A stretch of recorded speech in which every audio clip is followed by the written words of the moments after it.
The directions say to evaluate the integral. The focus in this video is on integration by parts. Let's take a look at example 1. Suppose we have the integral of x times cosine of 5x dx. So I need a choice for u and I need a choice for dv. So I'm going to let u equal x and I'm going to let dv be cosine of 5x dx. du is 1 dx and v is 1/5 sine of 5x.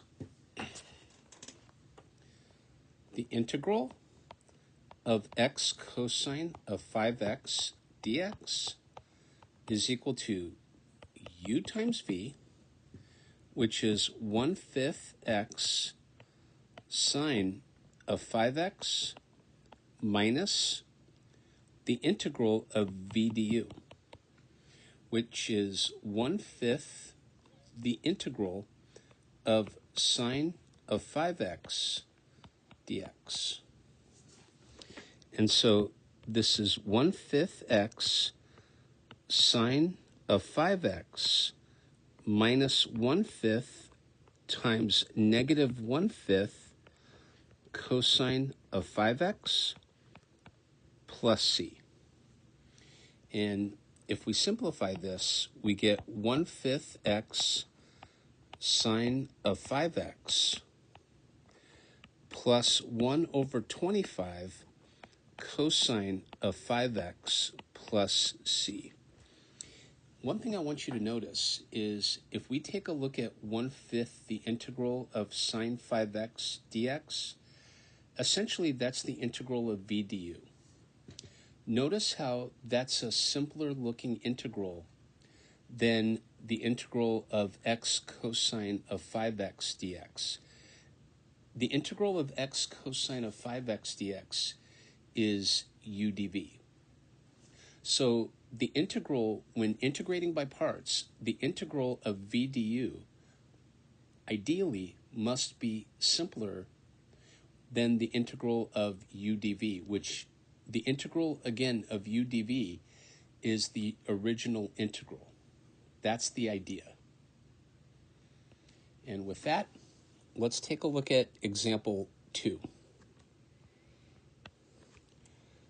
Suppose we had the integral of te to the negative 3t dt. So I need a choice for u and a choice for dv. I'm going to let u equal t, and I'm going to let dv be e to the negative 3t dt. So my du is 1 dt, and my v is negative 1/3 e to the negative 3t. So the integral of te to the negative 3t dt is uv, which is negative 1/3 t e to the negative 3t minus, and if you don't mind, I'm going to take out that negative 1/3 out in front of the integral. I'm going to do minus the integral of v du, which is minus negative 1/3 the integral of e to the negative 3t dt. But when you subtract a negative, that means you add. So this is negative 1/3 t e to the negative 3t plus 1/3 the integral of e to the negative 3t dt, which is negative 1/3 t e to the negative 3t plus 1/3 times negative 1/3 e to the negative 3t plus c.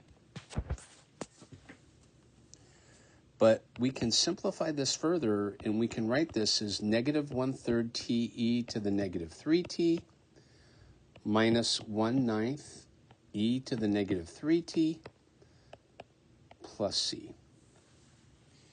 And That's example 2. Let's take a look at example 3. Suppose we have the integral of t to the 4th natural log of t dt. I need a choice for u and a choice for dv. Now, here's the thing. If I let dv be natural log of t dt, to integrate natural log of t, I would need to use by parts. So that's not a very easy integral. And so I'm going to let u be natural log of t. And then dv is t to the 4th dt. du is 1 over t dt. And v is 1/5 t to the 5th. The integral of t to the 4th natural log of t dt is u times v, which is 1/5 t to the 5th natural log of t,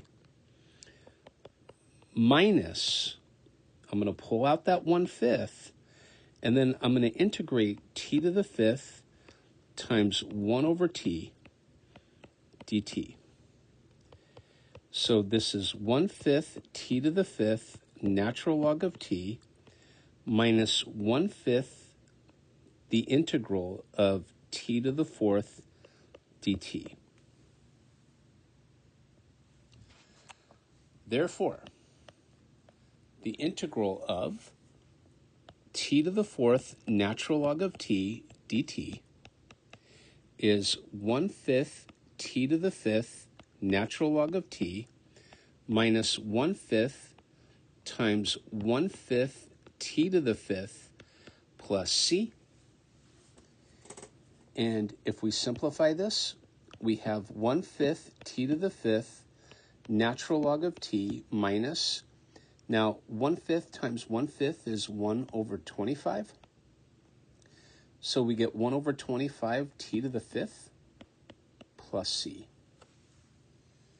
And that's example 3. Let's take a look at example 4. Suppose we have the integral of the arctangent of 2y dy. So I need a choice for u and a choice for dv. My u will be the inverse tangent or arctangent of 2y. My dv will be dy. So du is 1 over 1 plus 4y squared times 2 dy.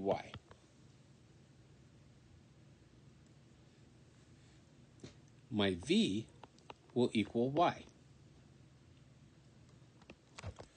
So the integral of the inverse tangent of 2y dy is, I'm going to go u times v, which is y arctangent of 2y minus the integral of v du, which is the integral of 2y divided by 1 plus 4y squared dy.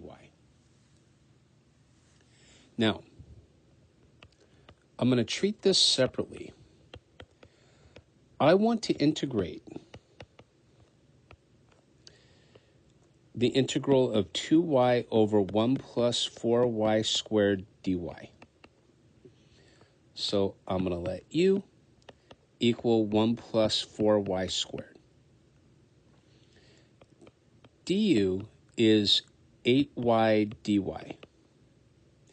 So y dy is 1/8 du. Okay.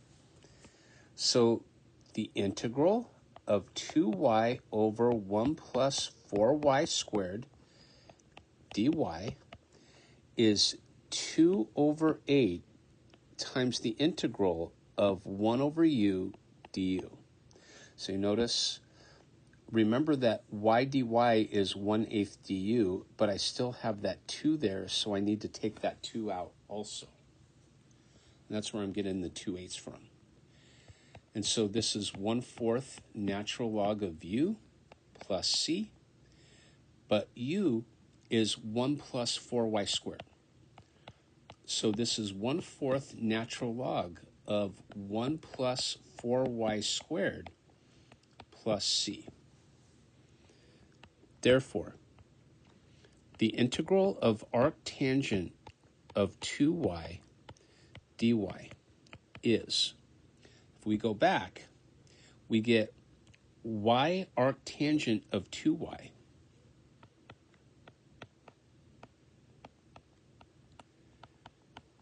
minus 1/4 natural log of 1 plus 4y squared plus c. That's a really, it's a great, fantastic question. Let's take a look at example 5. Suppose I ask you the integral of t cosecant squared of t dt. I'm going to let u equal t and dv be cosecant squared t dt. du is equal to dt, and v is negative cotangent of t.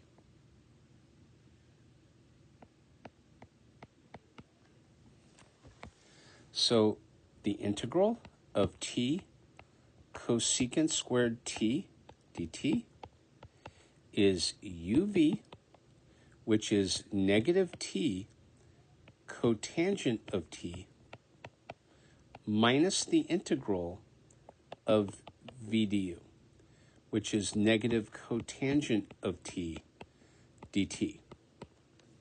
But when you subtract a negative, you just add. So this is negative t cotangent of t plus the integral of cotangent of t dt. But I can write this as negative t cotangent of t plus the integral of cosine t divided by sine t dt. And if you do a u substitution where you let u equal sine of t, you're going to find that this will be equal to negative t cotangent of t plus natural log of the absolute value of sine of t plus c. And that's how example 5 works. Let's take a look at example 6. Suppose I ask you to integrate x tangent squared x dx.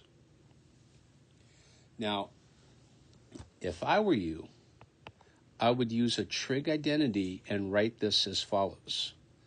I would write this as x times secant squared x minus 1 dx. Now, why would I think to do that? To take the antiderivative of tangent squared x is not very friendly. I would have to write it as secant squared x minus 1 anyway. And then if I take the derivative of tangent squared x with respect to x, that's a pretty difficult derivative. And so either way it goes, if you have to take the antiderivative of tangent squared x, you're going to have to write it as secant squared x minus 1 to make this manageable. And then from here, I'm going to let u equal x, and I'm going to let dv be secant squared x minus 1 dx. So du is 1 dx, and v is tangent x minus x. This is really interesting because this is what you get.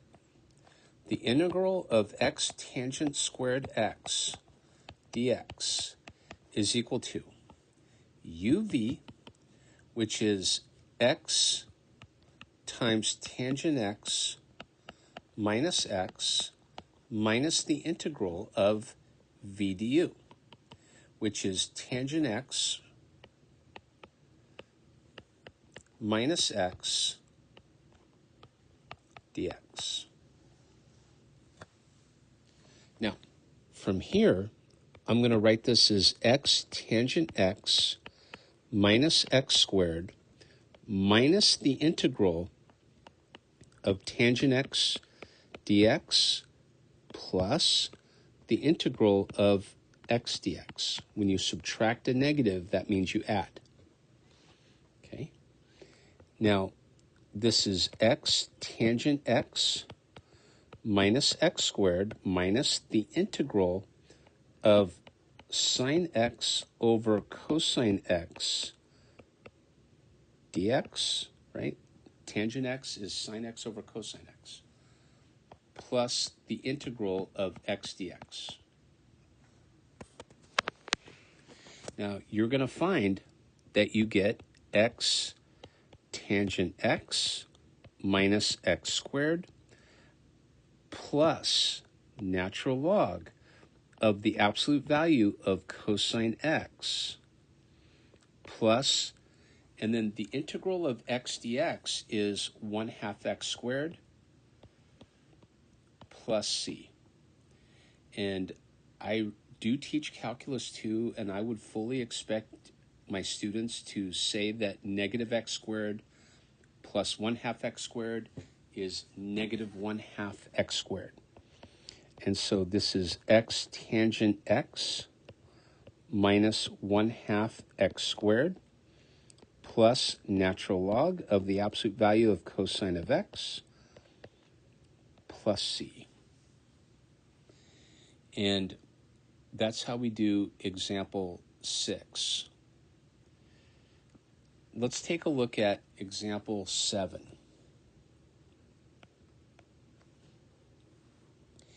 In example 7, we have the following.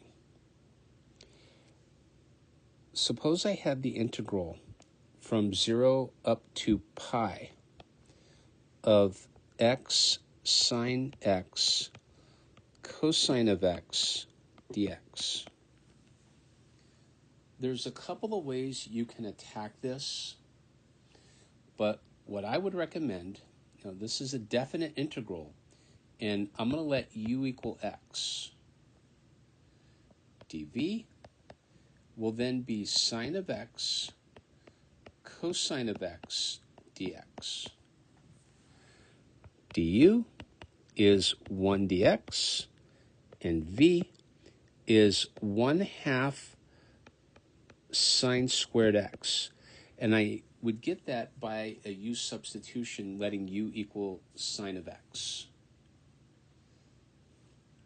And so this is equal to the following.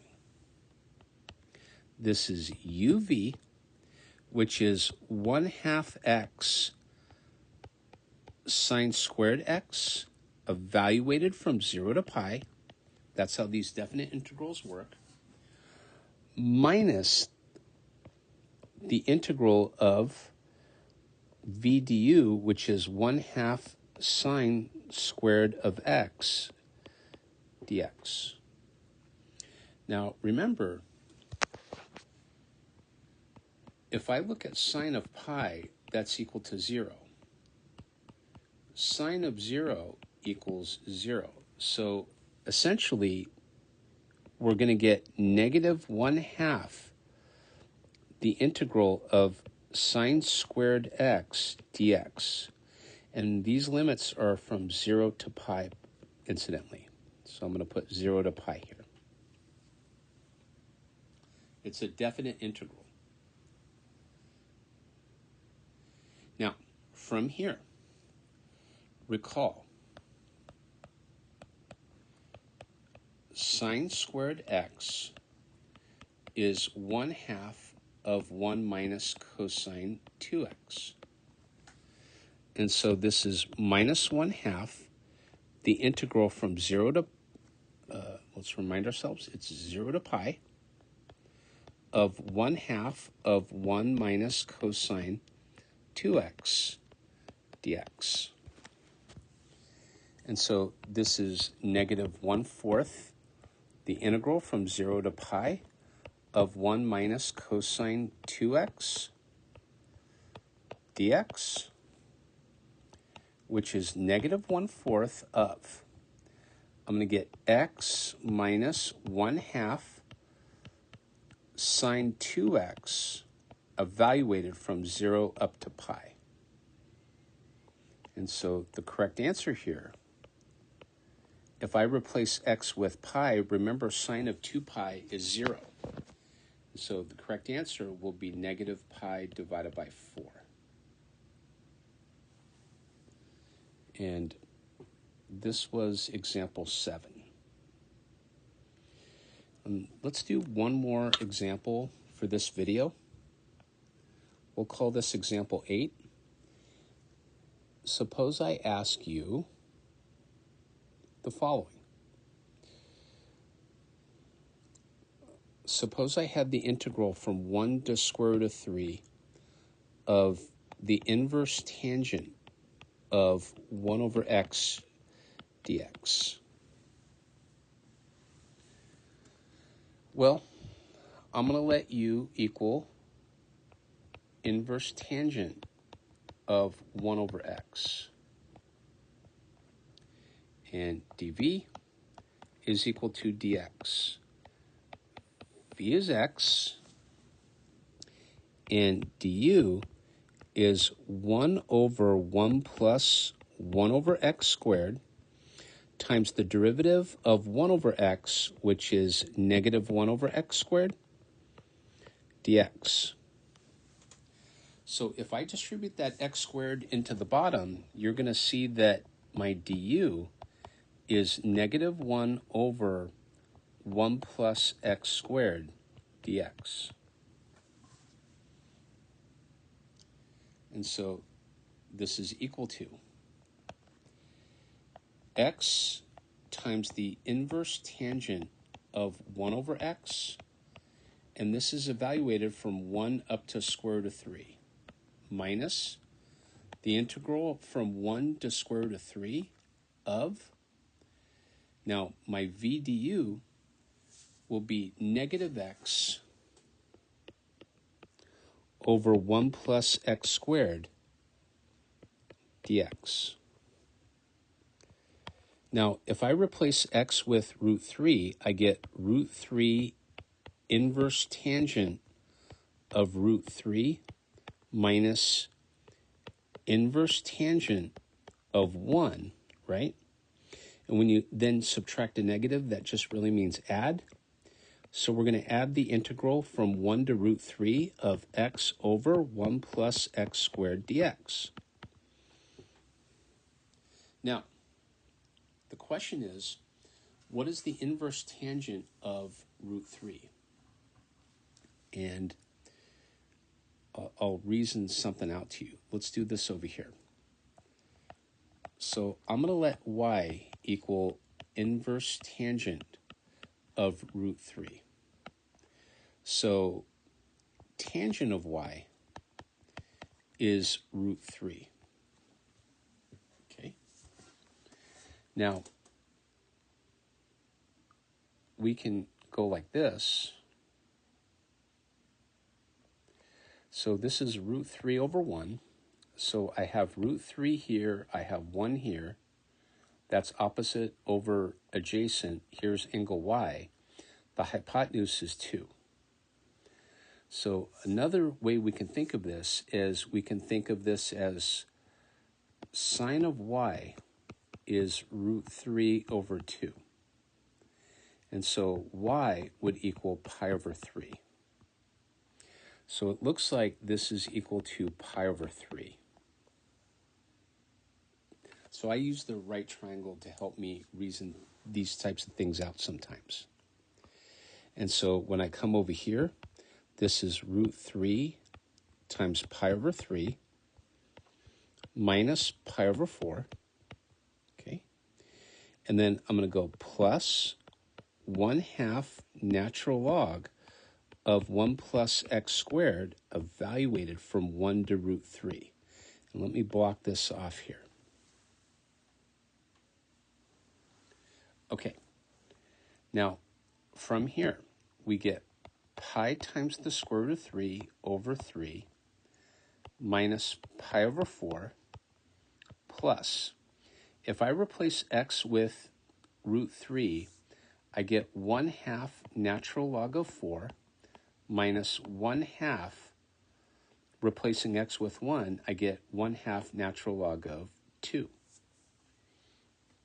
Now, I'm going to expect that we can simplify this a little further. And so this is equal to pi root 3 over 3 minus pi over 4. And then I'm going to take a 1/2 out and then multiply by natural log of 4 minus natural log of 2.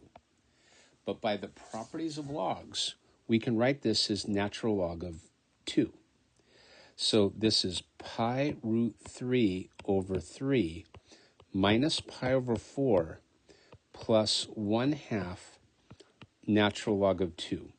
Now I'm going to leave it here, but one thing I would definitely do is double check with your instructor to see if your instructor wants you to get a common denominator and go a little bit further than even this.